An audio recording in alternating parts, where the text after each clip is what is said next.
વિદ્યાર્થી મિત્રો, આજે આપણે વાણિજ્ય વ્યવસ્થા અને સંચાલન ધોરણ 12માં ચેપ્ટર નંબર 1માં સંચાલનના કાર્યોનો અભ્યાસ કરીશું. તો જોઈએ આજે કે સંચાલનના કાર્યો. તો સંચાલનના કાર્યો એટલે શું? કે સંચાલનની અંદર કયા કયા કાર્યો કરવામાં આવે છે. કે સંચાલન કરવું એ મેનેજમેન્ટ, તો એની અંદર જુદા જુદા કાર્યો કરવા પડે છે. તો આજે એ જુદા જુદા કાર્યો કયા છે તેનો અભ્યાસ કરીશું. તો આપને પાઠ્યપુસ્તકમાં કીધેલું છે કે સંચાલનના કાર્યોનું વર્ગીકરણ. તો સંચાલનના જે કાર્યો છે તો એ જુદા જુદા સંચાલન શાસ્ત્રીઓના મતે જુદા જુદા છે, અથવા તો જુદા જુદા સંચાલન શાસ્ત્રીઓએ પોતાના કાર્યો સંચાલન અંગેના રજૂ કરેલા છે. તો આપણે આજે સૌપ્રથમ કુંતજ અને ઓડોનલનું વર્ગીકરણ જોવાનું છે. જે ચાર્ટમાં આપણે જોઈ શકીએ કે નંબર 1 ઉપર કોણ છે? કુંતજ અને ઓડોનલ. તો એના મતે જે સંચાલનના કાર્યો છે તો એ સ્ટેપ બાય સ્ટેપ આપણે જોઈએ. તો પ્રથમ કાર્ય આપણે કીધું છે કે આયોજન. બરોબર. તો આયોજન સિમ્પલ રીતે આપણે કહીએ તો આયોજન શું છે? કે વર્તમાનમાં બેસીને ભવિષ્ય અંગેની કલ્પના કરવામાં આવે, અથવા તો ભવિષ્ય અંગેનું વિચારવામાં આવે, તો એને આપણે શું કહીએ છીએ? આયોજન. પરંતુ આપણે કોમર્સની ભાષામાં જોઈએ આયોજન એટલે શું, તો એની વ્યાખ્યા જોઈએ આપણે કે અપેક્ષિત પરિણામો હાંસલ કરવા માટે હકીકતોની પસંદગી કરવી, તેની વચ્ચે આંતર સંબંધો સ્થાપવા અને જરૂરી પ્રવૃત્તિઓના અવલોકન અને ઘડતર માટે પૂર્વાનુમાન કરવું એટલે આયોજન. તો સમજીએ વ્યાખ્યા કે અપેક્ષિત પરિણામો હાંસલ કરવા માટે, અપેક્ષિત પરિણામો એટલે કે જે અગાઉથી નક્કી કરેલા જે હેતુઓ છે તેને સિદ્ધ કરવા માટે શું કરવું પડે? હકીકતોની પસંદગી કરવી પડે. હકીકતોની પસંદગી એટલે શું? કે કયા કાર્યો આપણે કરવાના છે તેની વચ્ચે આંતર સંબંધો સ્થાપવા. કે કયા કાર્યો કરવાના છે, કેવી રીતે કાર્ય કરીશું, એટલે કે એના આંતર સંબંધો સ્થાપવા પડે, અથવા તો નક્કી કરવા પડે કે કયું કાર્ય કઈ વ્યક્તિ કરશે, અને જરૂરી પ્રવૃત્તિઓના અવલોકન અને ઘડતર માટે પૂર્વાનુમાન કરવું. એટલે કે જરૂરી પ્રવૃત્તિઓના અવલોકન એટલે શું? કે નિરીક્ષણ કરવું. એટલે કે અવલોકન અને ઘડતર માટે પૂર્વાનુમાન કરવું. એટલે કે પ્રવૃત્તિઓનું શું કરવું પડે? અવલોકન. કે પ્રવૃત્તિઓ કોણ કરશે, અને તેનું ઘડતર. ઘડતર એટલે શું? કે કઈ પ્રવૃત્તિ આપણે કરીશું, એટલે કે કઈ પ્રવૃત્તિ કરવાની છે તો એની અગાઉ શું કરવું પડે? એનું ઘડતર કરવું પડે, અથવા તો કઈ પ્રવૃત્તિ કરવી એનું લિસ્ટ બનાવવું પડે. તો આ બધું જ કાર્ય કરવાનું છે, એટલે કે એને શું કરવાનું છે? કે પૂર્વાનુમાન કરવાનું છે. એટલે કે વર્તમાનમાં બેસી અને ભવિષ્ય અંગેનું શું કરવાનું છે? પૂર્વાનુમાન કરવાનું છે.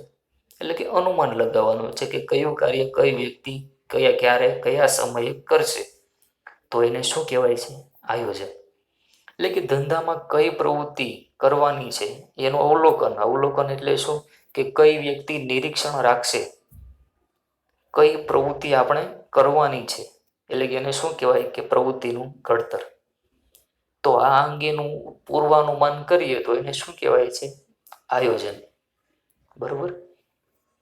હવે જોઈએ કે એની આપણે બીજી વ્યાખ્યા કીધેલી છે કે નક્કી કરેલા હેતુને સિદ્ધ કરવા માટે કયું કાર્ય કોણે, ક્યારે, કેવી રીતે, કેટલા પ્રમાણમાં કરવાનું છે, અને કાર્ય ક્યારે પૂર્ણ કરવાનું છે તેની અગાઉથી કરવામાં આવતી બુદ્ધિપૂર્વકની વિચારણાને આયોજન કહે છે. સમજીએ કે નક્કી કરેલા હેતુને સિદ્ધ કરવા માટે, એટલે કે હેતુ શું હોય છે? કે આટલો નફો મેળવવો છે. એક્ઝામ્પલ તરીકે કે ધંધાએ જે નફો મેળવવો છે એ એનો શું છે હેતુ. તો હેતુને સિદ્ધ કરવા માટે કયું કાર્ય, એટલે કે કાર્ય કયું, અને એ કાર્ય કઈ વ્યક્તિએ કરવાનું છે, એટલે કે કોણે, ક્યારે, એટલે કે કયા સમયે કરવાનું છે, કેવી રીતે, એટલે કે કઈ પદ્ધતિની મદદથી કેવી રીતે કાર્ય કરવાનું છે તે, કેટલા પ્રમાણમાં એટલે શું કે કેટલા જથ્થામાં વસ્તુનું ઉત્પાદન કરવાનું છે, અને કાર્ય ક્યારે પૂર્ણ કરવાનું છે, એટલે કે કેટલા સમયની અંદર કાર્ય પૂરું કરવાનું છે.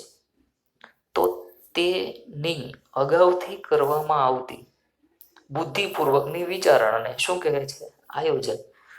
તો કયું કાર્ય કોણે, ક્યારે, કેવી રીતે, કેટલા પ્રમાણમાં, કેટલા જથ્થામાં અને કેટલા સમયની અંદર પૂરું કરવાનું છે.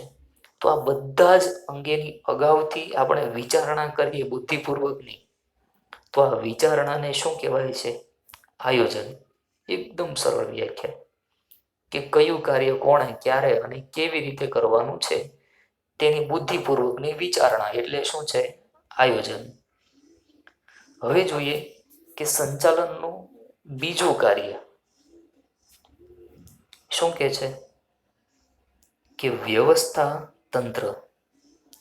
તો વ્યવસ્થા તંત્રનું બીજું નામ છે કે પ્રબંધ.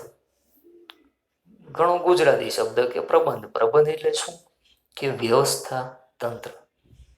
વ્યવસ્થા તંત્ર શું છે સમજીએ કે સમાન હેતુની સિદ્ધિ અર્થે કાર્યરત વ્યક્તિઓ વચ્ચે સત્તા અને જવાબદારીની વહેંચણી કરતા માળખાને વ્યવસ્થા તંત્ર કહે છે.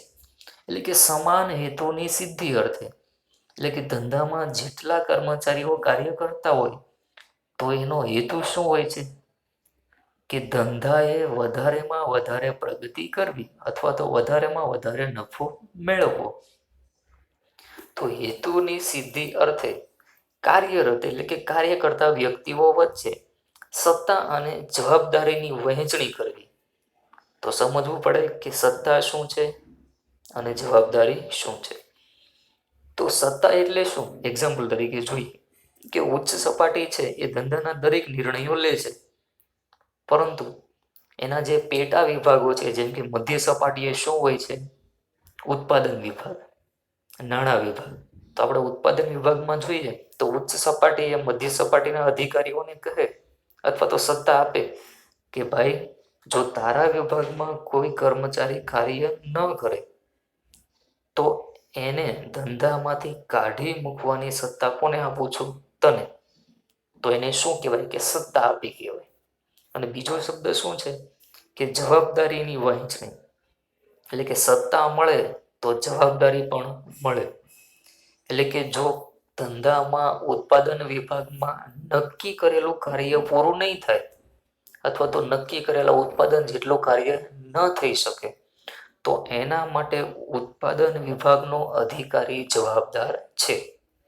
તો એનો જવાબ તારે ઉચ્ચ સપાટીને આપવો પડશે.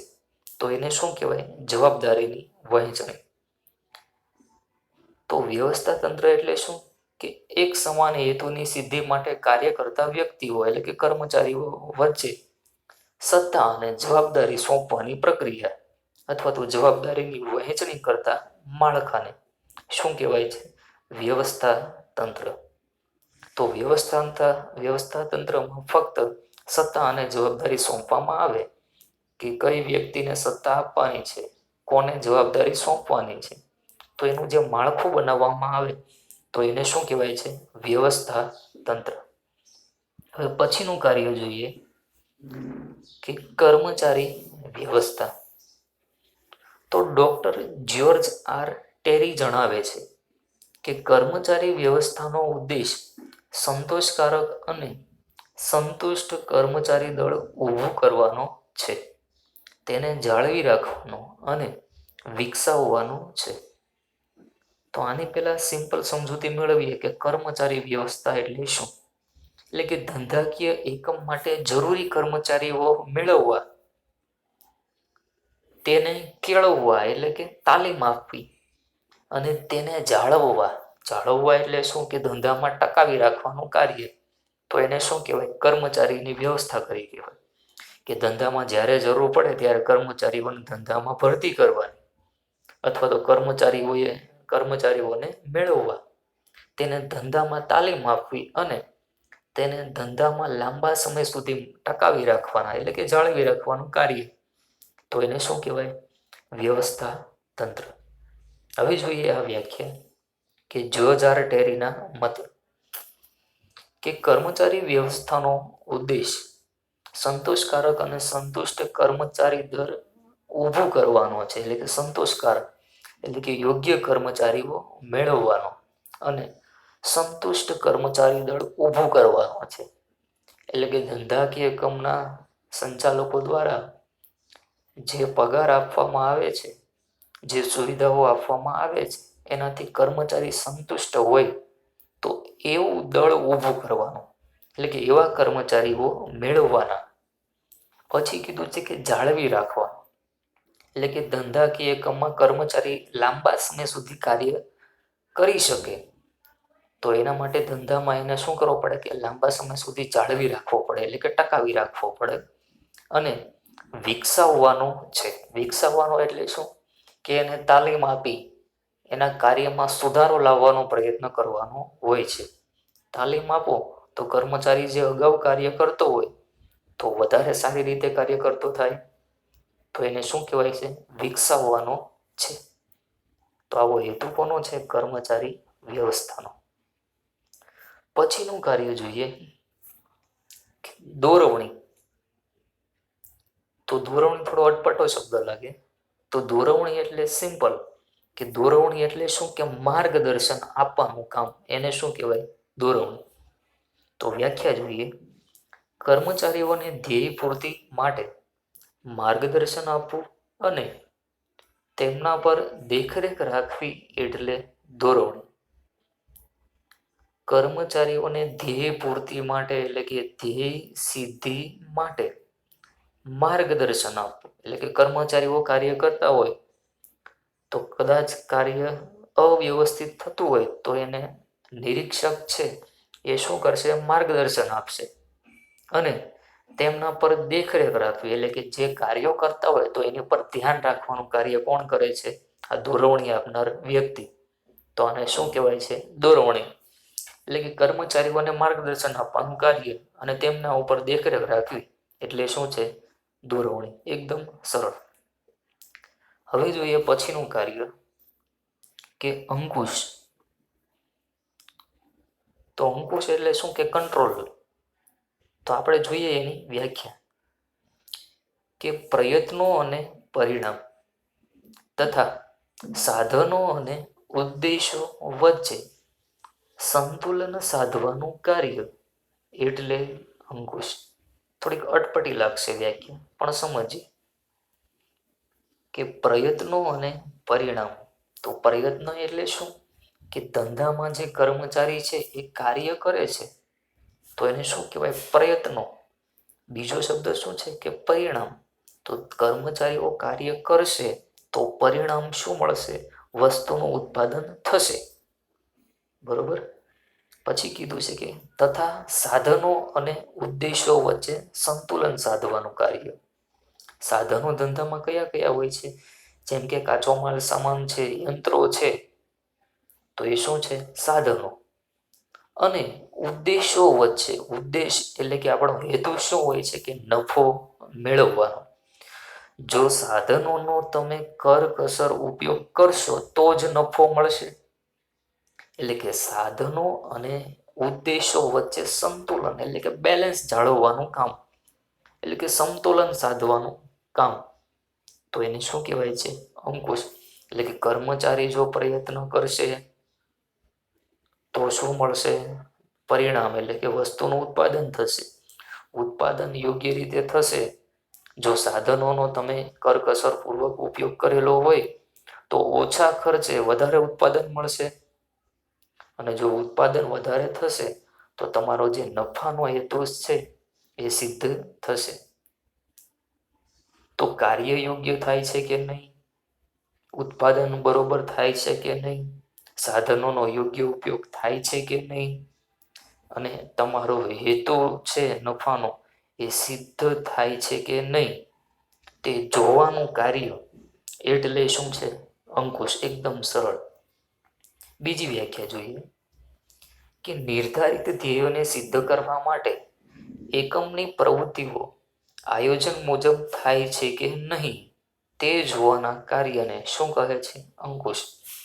એટલે કે હેતુ તો આપણો શું હોય છે કે નફાનો. તો નફાના હેતુને સિદ્ધ કરવા માટે ધંધાકીય એકમની જે પ્રવૃત્તિ છે એ આપણે આયોજન કરીએ પ્રથમ કાર્ય, તો એમાં શું જોયેલું કે કયું કાર્ય કોણ અને કેટલા સમયમાં ક્યારે પૂર્ણ કરશે.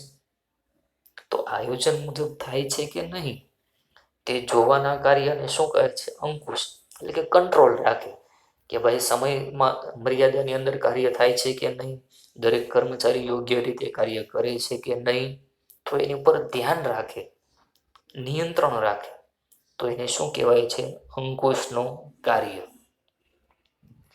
તો આ 5 શું છે કુંતજ અને ઓડોરલના મતે સંચાલનના કાર્યો. તો હવે આપણે નેક્સ્ટ જોવાનું છે કે સંકલન.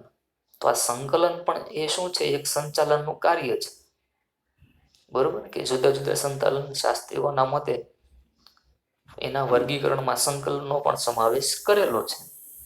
તો જોઈએ સૌપ્રથમ કે સંકલન શું છે. સામાન્ય રીતે જોઈએ કે સંકલન એટલે શું કે એક સૂત્રતા હોવી જોઈએ, સુમેળ સાધવો જોઈએ, અથવા તો એને સહકાર પણ આપણે કહી શકીએ, કોઓર્ડિનેશન. સંકલન જોઈએ કે અર્થ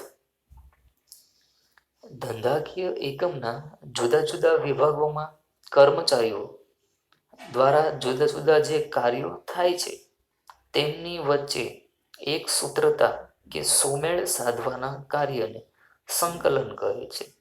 એટલે કે ધંધાકીય એકમમાં જુદા જુદા વિભાગો હોય, ખરીદ વિભાગ છે, નાણાં વિભાગ છે, ઉત્પાદન વિભાગ છે. તો આ વિભાગોમાં કર્મચારીઓ દ્વારા જે કાર્યો થાય એ પણ કેવા હોય છે જુદા જુદા. ખરીદ વિભાગમાં કેનું કાર્ય થાય, કાચા માલ સામાનની ખરીદી થાય. ઉત્પાદન વિભાગમાં શું થાય છે કે વસ્તુનું ઉત્પાદન કરવાનું કાર્ય થાય છે.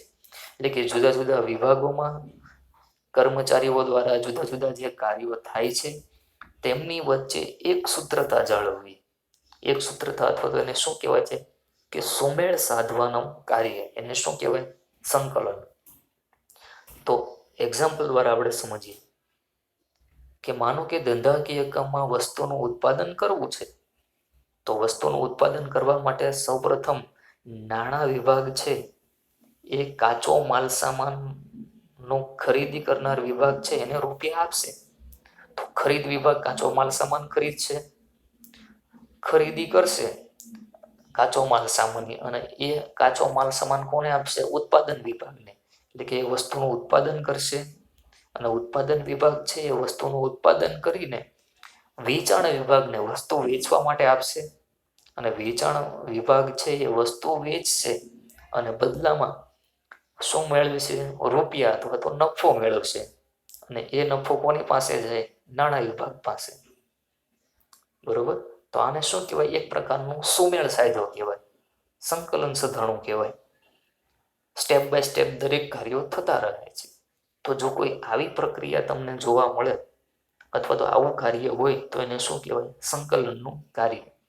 એટલે કે એક સૂત્રતા જાળવવાની જુદા જુદા કર્મચારીઓ વચ્ચે, જુદા જુદા વિભાગો વચ્ચે, તો જ ધંધાના હેતુઓ સિદ્ધ કરી શકાય, બરોબર. તો આને શું કહેવાય છે સંકલન. હવે જોઈએ કે સંકલનની લાક્ષણિકતાઓ. તો પ્રથમ કીધું છે કે સંચાલન પ્રક્રિયા સંકલન વગર શક્ય નથી.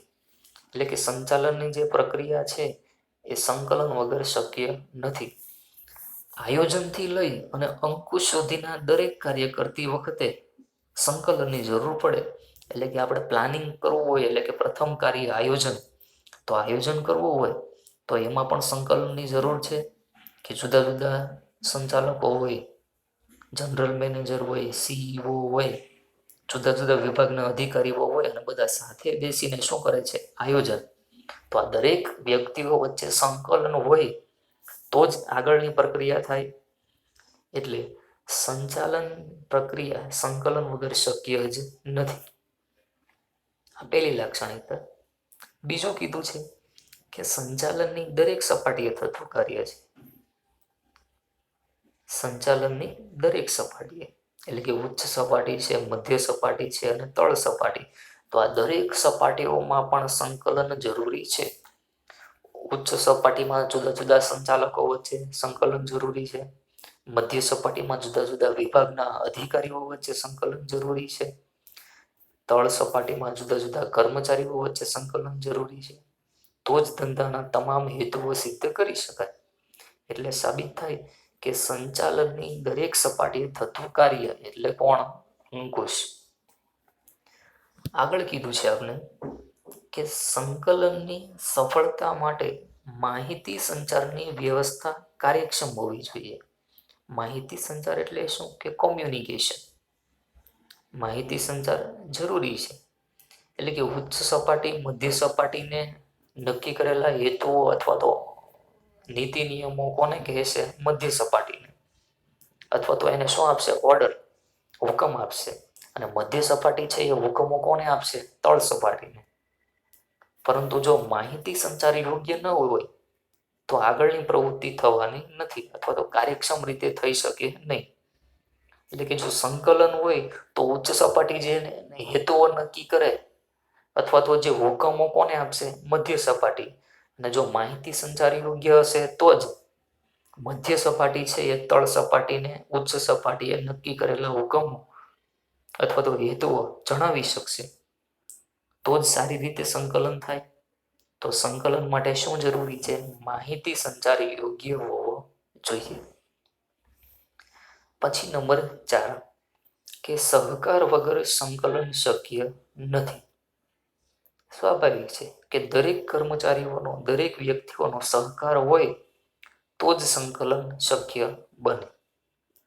એટલે કે એકમની વિવિધ પ્રવૃત્તિઓ વચ્ચે સંકલન જળવાય તે માટે વિવિધ પ્રવૃત્તિઓ સાથે સંકળાયેલ દરેક કર્મચારીઓનો સહકાર મેળવવો જરૂરી છે.